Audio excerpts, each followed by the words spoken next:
था। गुरु महाराज कथा सुनाते थे तो भोजन प्राणी व्यक्ति था, बहुत ही भोजन करता था। घर वाले उससे परेशान थे कि इतना खाता है। तो एक जगह भोजन हो रहा था, भंडारा चल रहा था, तो वहाँ भोजन करने चला गया। भोजन करने गया तो वहाँ इतना खाया, इतना खाया। परोसने वाले कहने लगे बीच बीच में पानी भी पी लिया करो। तो उसने बोला बीच आएगा तब पीऊंगा, अभी तो बीच आया ही नहीं। इतना भोजन करता था। घर वाले परेशान हो गए, उसको घर से निकाल दिए। इतना भोजन करेगा तो कैसे चलेगा। तो घनघोर जंगल में चला गया। जाते जाते बहुत ही अंदर चला गया। एक बुड्ढे से महाराज बैठे थे, बहुत ही मोटे से। तो दूर से देखा तो पास में गया महाराज के, महाराज एक बात पूछूं। तो उसने बोला पूछो भक्त, कि आपका इतना मोटे होने का स्वरूप बताओ, कैसे मोटे हो गए।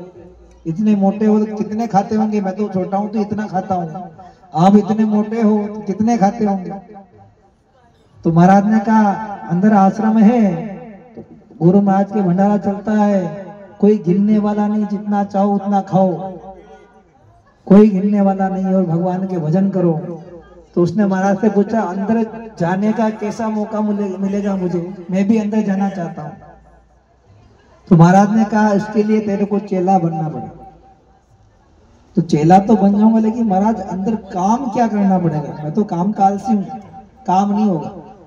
महाराज ने कहा अंदर काम कुछ भी नहीं है, अंदर केवल भोजन करो और भगवान के भजन करो। गुरु महाराज जो मंत्र देंगे उस मंत्र का जाप करो। उसने कहा ठीक है, मैं भी ऐसी जगह ढूंढ रहा था। तो गुरु महाराज अंदर ले गए बड़े महाराज के पास। बड़े महाराज ने कान में मंत्र दिया, गुरु मंत्र या कंठी माला पकड़े, बोले जपो। बोले महाराज मैं बाद में जपूंगा, पहले भूख लग रही है, भोजन कर लूं। तो भंडार में चला गया, भोजन किया, खूब भोजन खाया, पड़ा रहा। ऐसे दिनों दिन चलता गया। एकादशी का दिन आया बीच में। तो एकादशी के दिन महाराज के वहां भंडार में कुछ बनता नहीं, भगवान का सबका वास रहता है।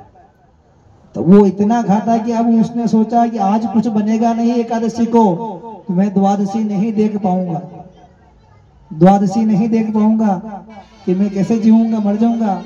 तो गुरु महाराज के पास जाकर बोला गुरु महाराज मैं भूखा नहीं रह सकता, अगर आज मैं भूखा रह गया तो कल मैं सूर्य उदय नहीं देखूंगा।